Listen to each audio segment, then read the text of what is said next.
नमस्कार दोस्तों, स्वागत है आपके अपने YouTube चैनल रॉयल मारवाड़ी के अंदर।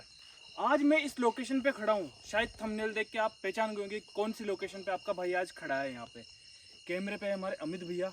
मैं इस लोकेशन पे अकेला, और अमित भैया यहाँ पे इस लोकेशन पे क्यों आए, क्योंकि लिए अभी रिसेंटली के अंदर ही आपने जितेंद्र मारोठे चैनल के ऊपर एक वीडियो देखी होगी, आदमखोर की वीडियो। ये लोकेशन वही है, और न तो इस लोकेशन पे आने का गुरुदेव को पता है और न ही जितेंद्र भैया को पता है। अगर इस लोकेशन के बारे में मैं बोल के आता तो शायद ही वो मुझे या अमित भैया को इस जगह पे आने की परमिशन देते होंगे। हाथ में मेरे आप ये जो देख रहे हो डंडे, मैंने उस वीडियो के अंदर देखा था कि उसकी यहाँ पर एक कब्र बनी हुई है। उस कब्र के ऊपर जैसे ही डंडा मारते हैं वो आदमखोर दिखता है, और उस कब्र से जैसे ही कोई पीछे हटता है आदमखोर जहाँ पे वो खड़ा है, जहाँ से वो दिख रहा है, वो आदमखोर भी उस जगह को छोड़ देता है। साथ में मेरे हाथ में ये जो आप देख रहे हो, भली भांति पहचानते होंगे आप ये क्या चीज़ है। ये हमारी टीम में गुरुदेव ने सबको ये दे रखा है, और ये इसके अंदर जो पवित्र दिव्य जल है उसके बारे में भी आपको सबको पता है। मैं ये क्यों लेके आया हूँ, क्योंकि लिए आदमखोर की जो कब्र है उस कब्र के ऊपर मैं ये डालूंगा और ये देखूंगा कि क्या रियलिटी में उसके ऊपर इस दिव्य जल का असर होता है या नहीं होता, या वो मेरे पे हावी होने की कोशिश करेगा। क्या मैं उसको आज यहाँ पे शांत कर सकूंगा, ताकि मैं जितेंद्र भैया और गुरुदेव को जाकर मैं यहाँ पे आया हूँ उसको प्रूफ दे सकूँ इस बात का कि मैं यहाँ पे आने के बाद में मैंने ये काम किया है। ठीक है, चले अमित भैया।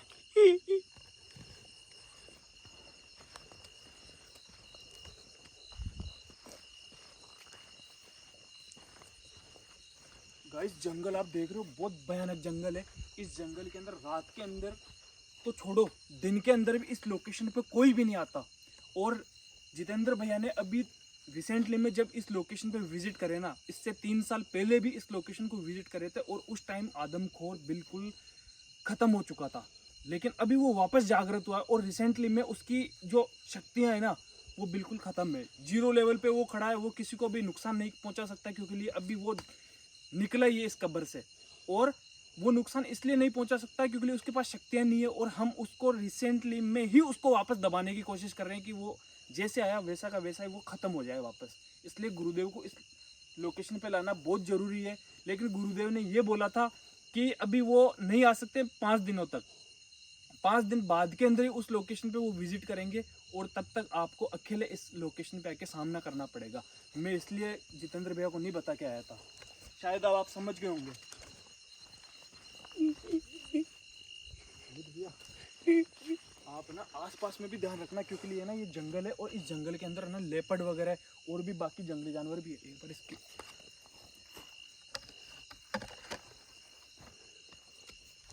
जंगली जानवरों का भी खतरा है।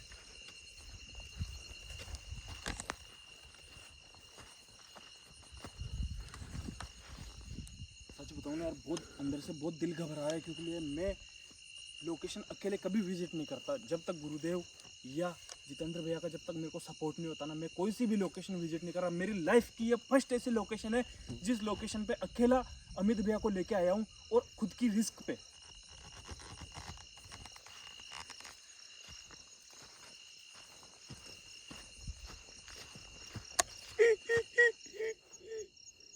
क्या हुआ अमित भैया?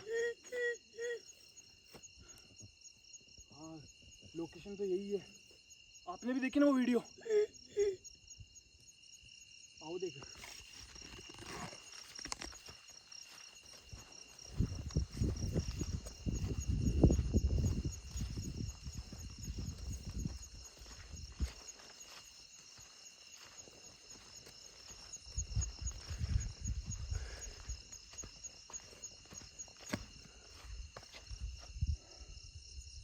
देख आदमखोर, तेरा बाप खड़ा है यहाँ पे।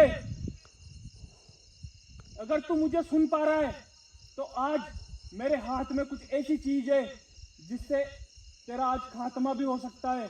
और अगर खात्मा नहीं होगा तो तू यहाँ पे तड़पेगा जरूर, क्योंकि ये जो गुरुदेव का ये दिव्य जल मेरे हाथ में है, उससे कई आत्माओं को मैंने मोक्ष दिलाया है।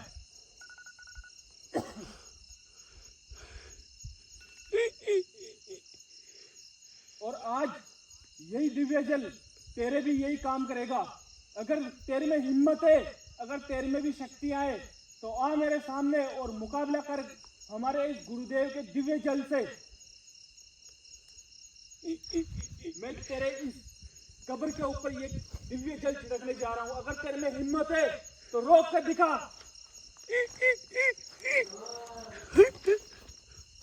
आवाज आई, उसकी आवाज आई।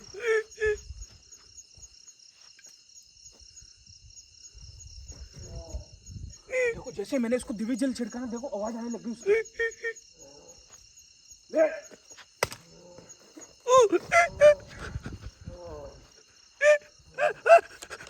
वो आ गया।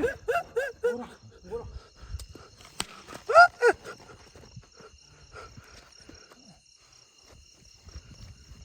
है तुझमें हिम्मत?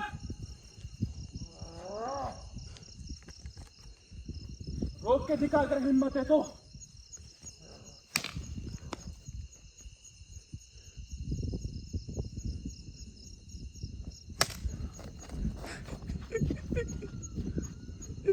यार एक चीज नोटिस करी अमित भैया, मैंने जितेंद्र भैया की वीडियो में देखा था कि जैसे वो उस कब्र से पीछे हटे थे, वो वहां से जा चुका था, लेकिन अभी वो जा नहीं रहा है। देखो शायद ये दिव्य जल की वजह से हो रहा है मेरे हिसाब से।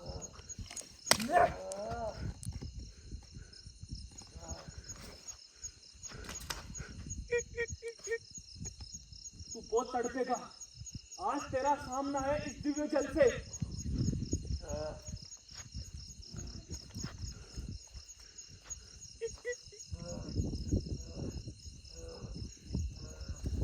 देखो कैसे तड़प रहा है वो। मैंने बोला था अभी भी समय है तेरे पास। तू अगर तेरी यहां से अगर रवानगी ले लेगा, अगर तू यहां से चला जाएगा। वो जा चुका है भैया।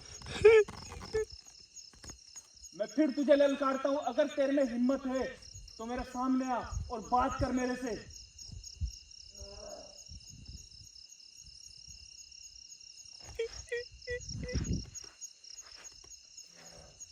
बस ये वो आ गया वापस। देख तू जो भी है, तू कितने साल इस कब्र के अंदर कैद था तुझे अच्छे से मालूम है। और मैं तुझे चैलेंज करता हूं कि आने वाले कुछ समय के अंदर तेरा बिल्कुल खात्मा हो जाएगा। अगर तू तेरी जिंदगी और मौत अगर चाहता है तो इस जगह को छोड़ दे और चला जा यहाँ से, वरना मौत तेरी जो हो चुकी है वो बहुत तड़पेगा तू और आगे चल के। कुछ भी फर्क नहीं पड़ रहा, ये गुरुदेव को चैलेंज कर रहा है ये। चलो एक बार भैया।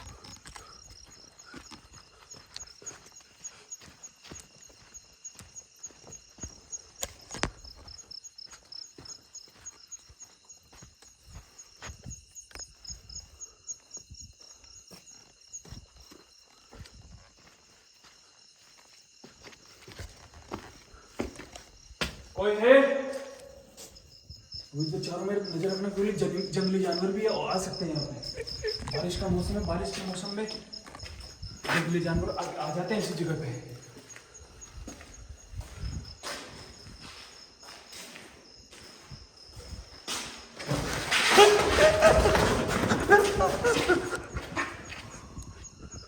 चमगादड़ अंदर बहुत ज्यादा यार। और जहाँ पे चमगादड़ कहाँ पे रहती है आपको पता है? चमगादड़ कहाँ पे रहती है?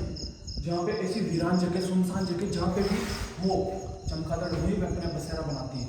और अपनी ऑडियंस को भी सबको ये पता है कि अगर कोई वीरान और सुनसान जगह है वहाँ पे आत्माओं का वास होता ही है। ऊपर ऊपर से आवाज आ रही है।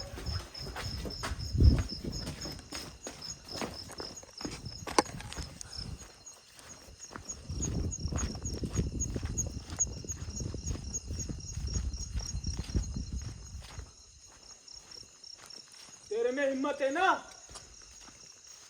ऊपर आ रहा हूं मैं यही पे। तेरे में हिम्मत है तो सामना कर मेरे से।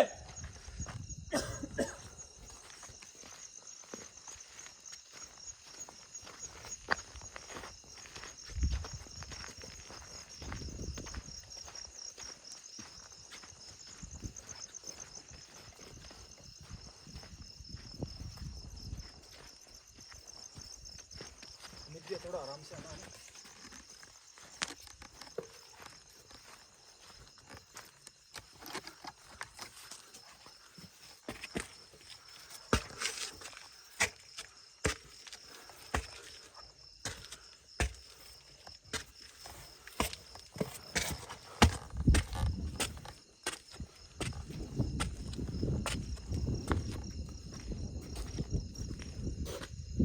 इसी कमरे में दिखा था ना वो।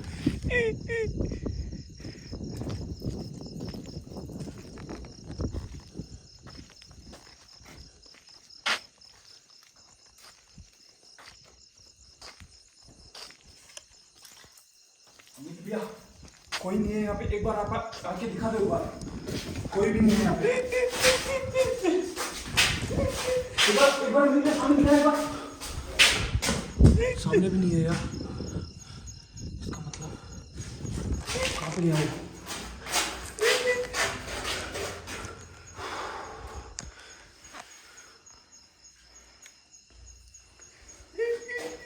नीचे चले क्या?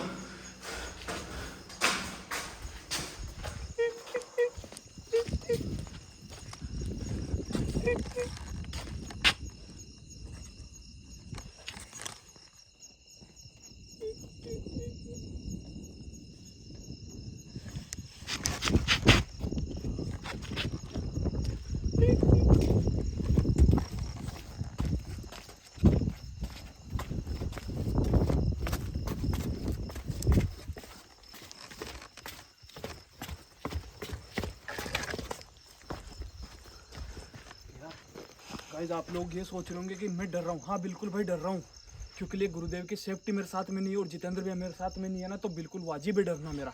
लेकिन फिर भी उसको ललकार रहा हूँ। क्यों? क्योंकि लिए मुझे गुरुदेव को और जितेंद्र भैया को ये दिखाना है कि आदमखोर जा चुका है। मैं ये चैलेंज लेके आया हूँ। इंसान को डर लगता है सबको। अगर आपको मेरा अमित भैया का ये काम अगर पसंद आ रहा है ना दोस्तों, अमित भैया के लिए मेरे लिए एक कमेंट कर देना प्यारा सा।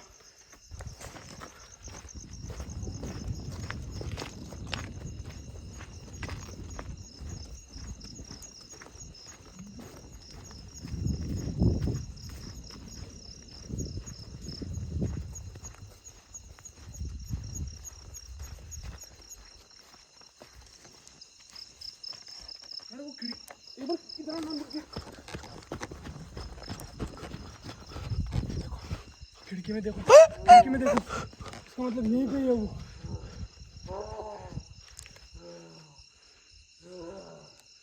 अरे तू बहुत डरपोक है। मैंने ये चीज देख ली। अगर तेरे में हिम्मत थी तो मैं सामने आया तेरे। ये पता नहीं क्या करना चाह रहा है।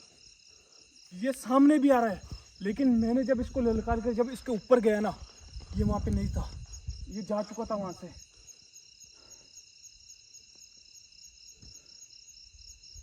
ये ऐसे काबू में नहीं आएगा गाइस। इसके लिए गुरुदेव को लाना ही पड़ेगा यहाँ पे। अगर गुरुदेव यहाँ पे आएंगे ना, वो ही इसको यहाँ से निकाल सकते हैं, मोक्ष दिला सकते हैं, या जो भी गुरुदेव जो चाहेंगे वो ही होगा। क्योंकि ये दिव्य जल से काबू में नहीं आया और नहीं। देखो आवाज आ रही है।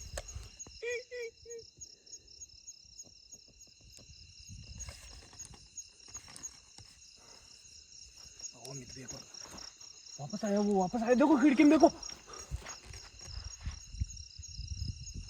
क्या चाह रहा है यार, कुछ समझ नहीं आ रहा।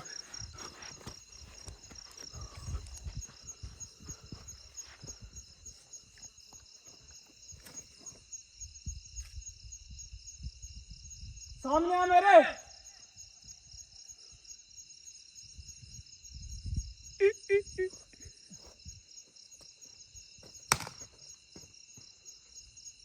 सामने आ।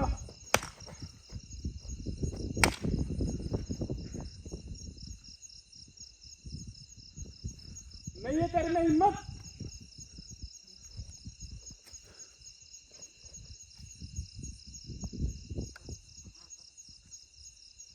वो सामने नहीं आ रहा। मैंने कितनी बार आवाज लगाई उसको, उसकी कब्र पे लकड़ी भी मारी, लेकिन वो नहीं आ रहा सामने। शायद या तो वो गुरुदेव की जो मैं बात कर रहा हूँ उस वजह से या तो वो डर रहा है या फिर वो कुछ बड़ा ही करने में है। शायद वो हम पे हमला भी कर सकता है, क्योंकि ये आदमखोर जो होते हैं ना, आदमखोर इंसानों को मार के खाने के ज़्यादा शौकीन होते हैं और हम इंसान ही है। चलो